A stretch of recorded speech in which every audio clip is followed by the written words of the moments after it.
Class 9th students, तो हम लोगों ने क्वाड्रेटिक तक की फैक्टराइजेशन तो पढ़ लिया था पॉलिनॉमियल चैप्टर में।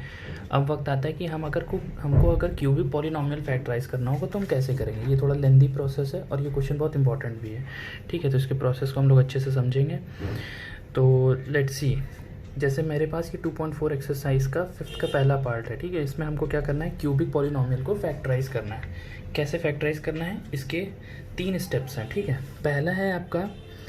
पहला स्टेप है आपका हिट एंड ट्रायल मेथड। ठीक है, हिट एंड ट्रायल मेथड में हमको क्या करना होता है, अंदाज़ा लगाकर 1 0 फाइंड करना होता है। ठीक है, फिर दूसरा हम करेंगे लॉन्ग डिवीजन। ये सब इसी के पार्ट है, लॉन्ग डिवीजन हम पढ़ चुके हैं। ठीक है, long division method, long division से करेंगे। और लास्ट है हम क्वाड्रेटिक फैक्टराइजेशन। ठीक है, क्वाड्रेटिक फैक्टराइजेशन का मतलब ये है कि हमको क्या करना पड़ेगा, वो मिडिल टर्म स्प्लिटिंग मेथड वाला। ठीक है, मिडिल टर्म स्प्लिटिंग वाला। तो ये हम इतना पार्ट इसमें करेंगे, मिडिल टर्म स्प्लिटिंग इतने पार्ट में। तो देखिए, काफ़ी चीज़ों को कंबाइन करके इसका फैक्टराइजेशन हो रहा है, इसलिए क्वेश्चन बहुत इंपॉर्टेंट है, क्योंकि एक ही क्वेश्चन से आपकी सारी नॉलेज चेक हो रही है। राइट, लॉन्ग डिवीजन और मिडिल टर्म स्प्लिटिंग सब चीज़। अब इसको करना कैसे है, ठीक है। फॉर कन्वीनियंसी मैं इसको मान लेता हूँ कि पी ऑफ एक्स है पॉलिनॉमियल x³ माइनस 2x² और माइनस x प्लस 2। ठीक है, ये कोई पॉलिनॉमियल है पी ऑफ एक्स। तो अब मैं क्या चेक करूँगा, यहाँ पर x की ऐसी वैल्यू खुद से एज्यूम करके रखूँगा कि ये पॉलिनॉमियल किस में कन्वर्ट हो जाए, 0 में। इसी को क्या कह रहे हैं, हिट एंड ट्रायल मेथड। और ये हमेशा जीरोस कौन से होंगे, 1 -1 2 -2 3 और -3। यही वैल्यूज़ होंगी हमेशा, जो आप इसमें रख के देखेंगे तो 0 आ जाएगा जनरली। ठीक है, अगर आप पहले 1 रखेंगे तो उसके बाद 2 नहीं रखेंगे, 1 के बाद -1 चेक करिएगा, फिर 2 नहीं, 2 के बाद -2, फिर 3 और -3। ठीक है, देखिए किससे 0 मिलता है। तो अगर मैं यहाँ पर P ऑफ 1 यानी मैं x की जगह क्या रख रहा हूँ, 1, तो यहाँ 1 आ जाएगा, -2 -1 और 2। तो अब आप देखिए तो ये कट के P ऑफ 1 की वैल्यू मुझको क्या मिल जा रही है, 0। यानी कि x = 1, x की जगह 1 रखा ना, x = 1 is a 0 of P of x। जो दिया पॉलिनॉमियल था x = 1, उसका क्या हुआ, 0 हुआ। तो अगर x = 1 यानी 1 जो है इसका 0 हुआ, देन x - 1, ये 1 को आप इधर ले आइए तो x - 1 हो जाएगा। तो x - 1 is a factor of P of x हो जाएगा। समझ में आई बात। जो 0 होता है बेटा, क्या होता है इसमें, जैसे फैक्टर है, फैक्टर को आप इक्वल टू 0 रख दो तो x की जो वैल्यू मिलेगी वो इसकी क्या हो जाती है, 0। और अगर आपको 0 पता है यानी x की वैल्यू पता है, उस वैल्यू को आप x की तरफ ले जाओ तो आपको क्या मिल जाता है, फैक्टर। फैक्टर से 0, 0 से फैक्टर। ठीक है, अब हमको क्या करना है, एक जो हमको फैक्टर मिल गया है उसी से अपने दिए हुए px पॉलिनॉमियल को क्या करेंगे, लॉन्ग डिवीजन से डिवाइड करेंगे। यानी x - 1 से मैं क्या करने जा रहा हूँ, लॉन्ग डिवीजन से डिवाइड करूँगा। और मुझको इसमें एक चीज़ हमेशा ध्यान रखनी है कि क्या ध्यान रखनी है कि हमेशा, क्योंकि x - 1 इसका फैक्टर है, x - 1, तो लॉन्ग डिवीजन करने पर हमेशा रिमाइंडर क्या मिलेगा, 0। जैसे 2 6 का फैक्टर है तो 6 को आप 2 से डिवाइड करिए तो रिमाइंडर हमेशा क्या मिलेगा, 0। चलिए डिवाइड करते हैं लॉन्ग डिवीजन से। ठीक है, तो यहाँ पर क्या आ जाएगा, x², तो यहाँ x³, फिर इसको हम इधर से मल्टीप्लाई करेंगे, लॉन्ग डिवीजन तो हमें मालूम है। ठीक है, यहाँ पर आ जाएगा आपका -x²। ठीक, इसको साइन चेंज होते हैं, याद है। फिर इधर आ जाएगा -x² -x प्लस 2। राइट, यहाँ पर आ जाएगा -x, फिर -x से पूरे क्वेश्चन को मल्टीप्लाई करेंगे तो -x² प्लस x। फिर उसके बाद इधर साइन चेंज किया हमने, ये हटा, इधर आ जाएगा आपका -2x प्लस 2। फिर यहाँ पर आ जाएगा -2 से सॉल्व करेंगे तो -2x और प्लस का 2। इधर साइन चेंज हुआ, ये कट गया, इधर साइन चेंज हुआ, ये कट गया। आपने देखा कि रिमाइंडर हमारा क्या मिला, 0। ये रिमाइंडर अगर आपको 0 नहीं मिल रहा है, इसका मतलब आपने कहीं लॉन्ग डिवीजन में मिस्टेक की है इस सोल्यूशन में, इस टाइप के। ठीक है, अब हमको क्या करना है, हम लिख सकते हैं कि P ऑफ x जो है हमारा, वो उनके फैक्टर्स के मल्टीप्लिकेशन में लिखा जा सकता है, यानी x - 1 इंटू, और जो क्वेश्चन आया था हमारा क्या आया था, x² - x - 2। तो अब हम इसको और क्या करना है, हमको लास्ट स्टेप क्या था, मैंने बताया था कि क्वाड्रेटिक का मिडिल टर्म स्प्लिटिंग करना होगा। तो ये जो आपका क्वेश्चन आया है, इसको जब आप मिडिल टर्म स्प्लिटिंग से स्प्लिट कर देंगे तो बचे हुए 2 फैक्टर मिल जाएंगे। क्योंकि क्वाड्रेटिक को जब फैक्टराइज करते हैं तो 2 फैक्टर मिलते हैं। क्यूबिक की डिग्री कितनी है, 3, तो इसको फैक्टराइज करेंगे तो कितने मिलेंगे, 3 फैक्टर्स मिलेंगे।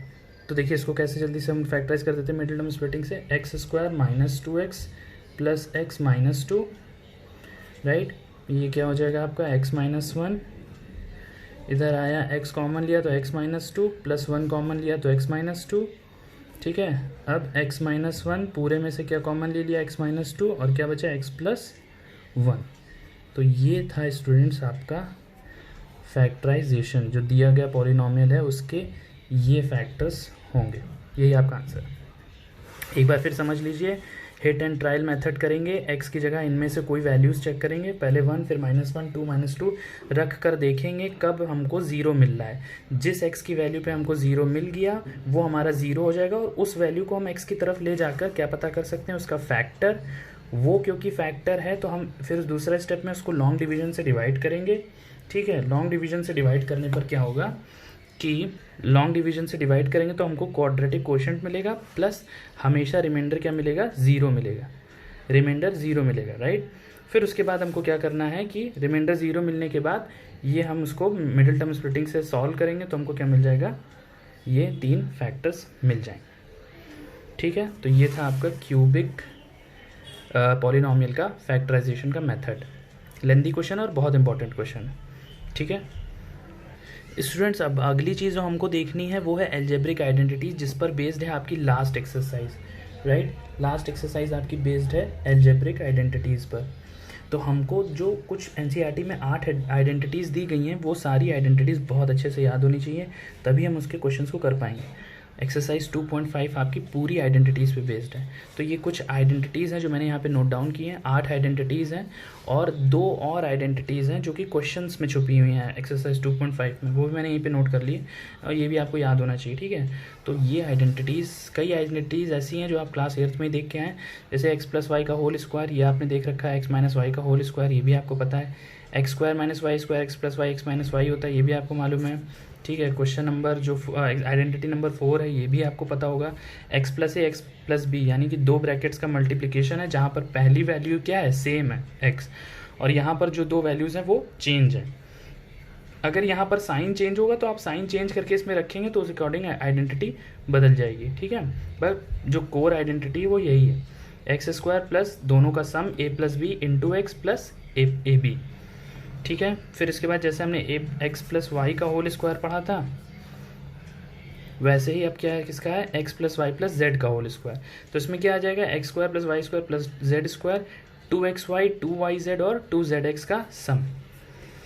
जैसे यहाँ पे सिर्फ 2 थे तो सिर्फ एक बार 2xy आया था, इसमें 3 है तो हमको 2 के साथ सबके पेयर लेने पड़ेंगे, भाई तीनों का स्क्वायर कर दिया, फिर 2xy एक बार पेयर लिया, एक 2yz, फिर एक बार 2zx, ठीक। ऐसे आप याद कर सकते हैं, थोड़ा सा अपने लॉजिक्स बनाइए आइडेंटिटी को याद करने के लिए।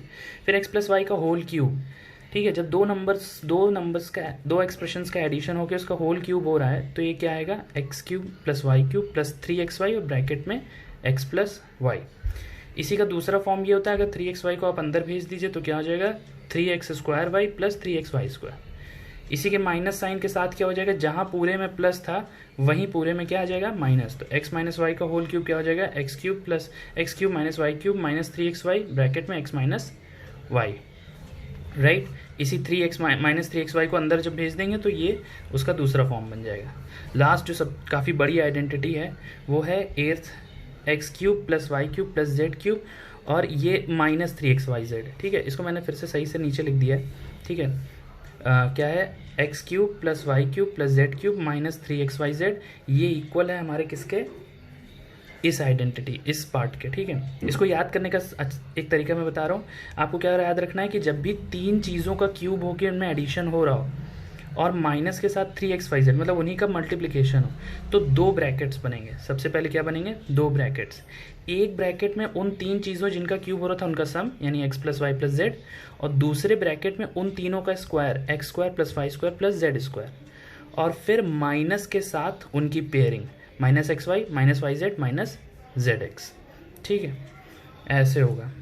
फिर लास्ट में क्वेश्चन नंबर 9 आइडेंटिटी 9 और 10 जो है ये आपके एक्सरसाइज में दी हुई हैं identities, x cube plus y cube equals to क्या हो जाएगा, एक्स प्लस वाई। ये जो 9th और 10th आइडेंटिटी है ये आइडेंटिटी आती है आपकी 6th और 7th आइडेंटिटी से आती है, ठीक है। तो ये क्या है, x plus Y, x cube plus y cube, पहले ब्रैकेट में एक्स प्लस वाई और दूसरे में x square plus Y square minus x y. यहाँ जब प्लस होगा तो प्रोडक्ट के साथ माइनस होगा, यहाँ जब माइनस होगा तो पहले ब्रैकेट में माइनस होगा, बाकी सब में प्लस होगा। ठीक है, तो ऐसे लॉजिक आप भी बनाइए और आइडेंटिटीज़ याद करें। आइडेंटिटीज़ याद करने से ही आप सारे क्वेश्चंस को प्रॉपरली सॉल्व कर पाएंगे। ठीक है, तो अब मैं क्या करता हूँ कि आइडेंटिटीज़ पे बेस्ड जो आपकी एक्सरसाइज 2.5 है उसके हर क्वेश्चन में से एक एक पार्ट उठाकर आपको आइडेंटिटीज़ कैसे इंप्लीमेंट करनी है वो समझाने की कोशिश करता हूँ। ठीक है, तो जैसे 2.5 एक्सरसाइज का पहला क्वेश्चन है, सब में आपको क्या करना है, आइडेंटिटीज़ यूज़ करनी है, राइट। तो अब आपको क्या करना है कि इसका प्रोडक्ट फाइंड करना है यूजिंग आइडेंटिटीज़। अगर आप नहीं आइडेंटिटी यूज़ करते हैं तो भी आप डायरेक्टली मल्टीप्लाई कर सकते हैं, बट क्वेश्चन में मेंशन्ड है कि आपको क्या यूज़ करना है, आइडेंटिटी ही यूज़ करना है। तो हमने आइडेंटिटी देखी थी कि अगर दो ब्रैकेट्स में मल्टीप्लिकेशन और पहला एक्सप्रेशन जो है वो सेम हो तो हम कौन सी आइडेंटिटी लगाते थे। ठीक है, हम लगाते थे x प्लस ए। और याद रखिए हर क्वेश्चन को सॉल्व करते टाइम आइडेंटिटी लिखिए, चाहे आपको जितनी भी अच्छे से आइडेंटिटी आती हो, जैसे जैसे आप लिखेंगे वो आपको मेमोराइज हो जाएगी। क्या था, x square plus a plus b x plus A b, right. तो अब यहाँ पर अगर हम नोटिस करें तो x की जगह x ही लिखा हुआ है, लेकिन अगर हम कंपेयर करें तो a की जगह हमारा 4 लिखा है और b की जगह क्या लिखा है, 10। देखिए ना, a की जगह 4 और b की जगह 10। तो अब अपने ये वाला फॉर्म तो हमको इसी में दिया हुआ है, हमको ये वाला फॉर्म पता करना है प्रोडक्ट का। तो अब हमारा आंसर क्या होगा, x की जगह हम क्या रखेंगे, x की जगह यही रहेगा एक्स स्क्वायर प्लस 4 प्लस 10 और यहाँ पर x प्लस 4 इंटू 10 हो जाएगा। ठीक है, तो ये क्या हो गया आपका, एक्स स्क्वायर प्लस 14x और प्लस 40, ये आपका आंसर हो गया। ठीक है, इस तरीके से आपको क्वेश्चंस को सॉल्व करना होगा। ये अगला क्वेश्चन है थर्ड का फर्स्ट पार्ट। ठीक है, सेकंड जो क्वेश्चन है वो इसी आइडेंटिटी पे बेस्ड है, वो आप अपने आप देखिएगा, कोई प्रॉब्लम हो तो आप पूछ लीजिएगा। ये थर्ड क्वेश्चन है, इसमें हमको क्या करना है, इसको फैक्टराइज करना है। ठीक है, तो अगर हम देखें तो यहाँ पर y का स्क्वायर हो रहा है और यहाँ पर x का स्क्वायर हो रहा है, बट 9 भी किसका स्क्वायर है, 3 का। तो दो चीज़ों का स्क्वायर हो रहा है। ठीक है, तो दो चीज़ों का स्क्वायर यानी कि हमारी इसमें कौन सी आइडेंटिटी बन पाएगी, x प्लस वाई का होल स्क्वायर। तो इसमें फिर से मैंने बताया ना, आइडेंटिटीज़ हर बार आप लिखिए। ठीक है, तो क्या हो जाएगा, x square plus 2xy plus Y square. ठीक है, इसमें अगर आप नोटिस करिए तो आपका, अब इसमें आप लिखिए। ठीक है, कैसे कि x जो है, x की जगह क्या डिनोट हो रहा है। देखिए, जब आपका क्वेश्चन एक्स वाई के फॉर्म में हो तो आप क्या कर सकते हैं, अपनी आइडेंटिटी को a और b के फॉर्म में चेंज कर लीजिए, ताकि आप उसको और अच्छे से चीज़ों को डिनोट कर पाएँ। ठीक है, कन्फ्यूजन ना हो। तो मान लीजिए मैंने इसी को a प्लस ए और b के फॉर्म में चेंज कर लिया, तो अगर मैं देखूँ तो यहाँ पर a की जगह में मुझे क्या दिया हुआ है, a की जगह पर दिया हुआ है 3x और b की जगह पर क्या दिया हुआ है, y। ठीक है, b की जगह पर क्या दिया हुआ है, y। तो अब मैं अपनी आइडेंटिटी में यही इसमें पुट करूं तो ये वाला फॉर्म, एक्सपेंडेड फॉर्म तो दिया हुआ है, मुझको फैक्टराइज करना है। ठीक है, तो अगर मैं इसको बहुत डिटेल में ब्रेक डाउन करूं तो इसको ब्रेक डाउन करके मैं क्या लिख सकता हूं, देखिए इसको ब्रेक डाउन करके मैं लिख सकता हूं कि ये क्या है, 3x का होल स्क्वायर प्लस 2 और x की जगह, a की जगह पर क्या आ जाएगा 3x, b की जगह पर क्या आ जाएगा y और यहाँ पर y का होल स्क्वायर। यही चीज़ तो लिखी है क्वेश्चन में। तो अगर मैं a और b की जगह इसमें पुट करूं तो मुझे फैक्टराइज फॉर्म क्या मिलेगा, 3x प्लस वाई का होल स्क्वायर, जिसको हम क्या लिख सकते हैं, 3x plus y into 3x plus y. तो ये मैंने अपने क्वेश्चन को क्या कर दिया, फैक्टराइज कर दिया। ऐसे हमको आइडेंटिटीज़ को यूज़ करके क्वेश्चंस को सॉल्व करना है। स्टूडेंट्स, अब अगले क्वेश्चन में देखिए, हमको ये क्वेश्चन दिया हुआ है और इसको हमको एक्सपैंड करना है। ठीक है, देखिए आइडेंटिटीज़ के दो पार्ट होते हैं, एक लेफ्ट हैंड साइड और एक राइट हैंड साइड। तो कुछ क्वेश्चन में आपको लेफ्ट हैंड साइड दिया होगा तो आपको राइट हैंड साइड फाइंड करना होगा, और जैसे इस क्वेश्चन में आपको राइट हैंड साइड दिया था तो आपको क्या फाइंड करना था, लेफ्ट हैंड साइड। तो इसमें हमको ये लेफ्ट हैंड साइड दिया हुआ है, राइट हैंड साइड यानी इसका एक्सपैंडेड फॉर्म फाइंड करना है। तो अगर आप देखें तो तीन चीज़ों का सम हो रहा है और क्या हो रहा है, होल स्क्वायर, राइट। तो इसमें अब ये हमको एक्स वाई जेड के फॉर्म में दिए तो हम इसको चेंज कर लेते हैं a प्लस बी प्लस सी के फॉर्म में। ठीक है, ये नहीं भी करेंगे तब भी आएगा, बस आसानी रहे इसलिए मैं ऐसा कर रहा हूँ। तो ये आपकी आइडेंटिटी थी जो हम इसमें यूज़ करेंगे। ठीक है, 2CA, राइट। तो अगर हम नोटिस करें, यहाँ पे कंपेयर करें तो a हमको दिया हुआ, a की जगह पर x है, b की जगह पर 2y है और c की जगह पर है 4z। बस आपको क्या करना है, इन्हीं सारी वैल्यूज़ को इसमें पुट कर दीजिए। ठीक है, a की जगह पर हम x पुट करेंगे तो एक्स स्क्वायर, यहाँ पर क्या आ जाएगा 4y स्क्वायर, यहाँ पर आ जाएगा आपका 16z स्क्वायर, फिर 2a की जगह x, b की जगह पर 2y, ठीक है, 2b की जगह पर 2y एंड इसकी c की जगह पर 4z प्लस 2c की जगह पर 4z और इसकी a की जगह पर x। बस अब आप मल्टीप्लाई कर दीजिए, सीधे आपका आंसर आ जाएगा x square plus 4y square plus 16z² और 2 2 4 xy, राइट। और यहाँ पर 2 2 4, 4 4 16 yz और प्लस 2 4 8 zx, ये आपका आंसर हो गया। ऐसे ही अगर इसमें कहीं पे भी अगर आपको अलग साइन दिया हो, जैसे यहाँ -2x -2y दिया हो, तो b की जगह पर आप क्या ले लेंगे, -2y ले लेंगे, और जहाँ भी आपने +2y रखा था वहाँ पर क्या पुट कर देंगे, -2y, तो उसी के अकॉर्डिंग साइन चेंज हो जाएगा। बस जब भी साइन इसमें चेंज हो तो आपको बस साइन का ध्यान रखना है, सोल्यूशन पूरा इसी तरीके से होगा, राइट।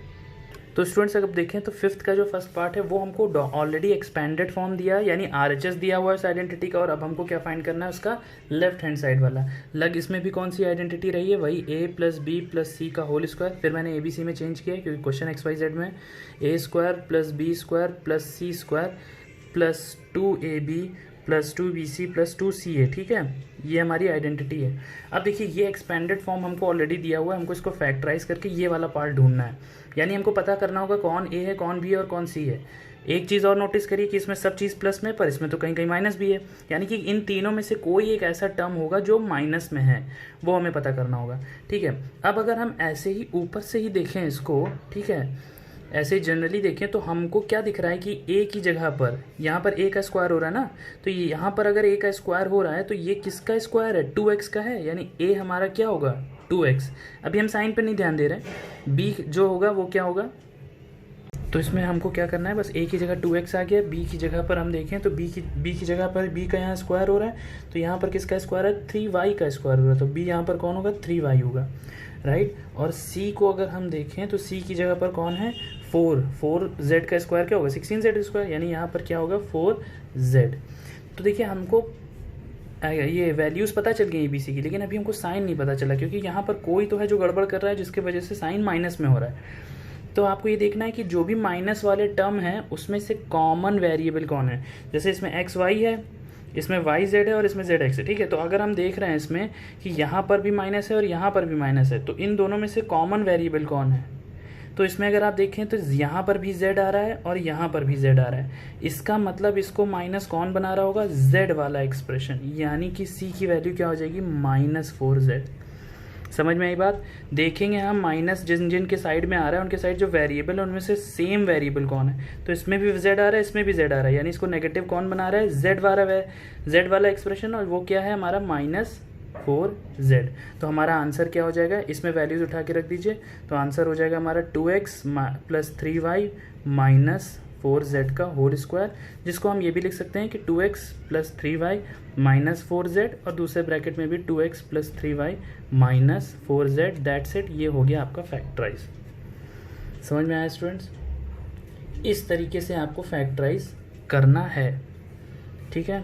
बहुत इजी सा क्वेश्चन है, ज़्यादा प्रॉब्लम नहीं होगी, आप थोड़ा सा प्रैक्टिस करेंगे इसको तो, ठीक है।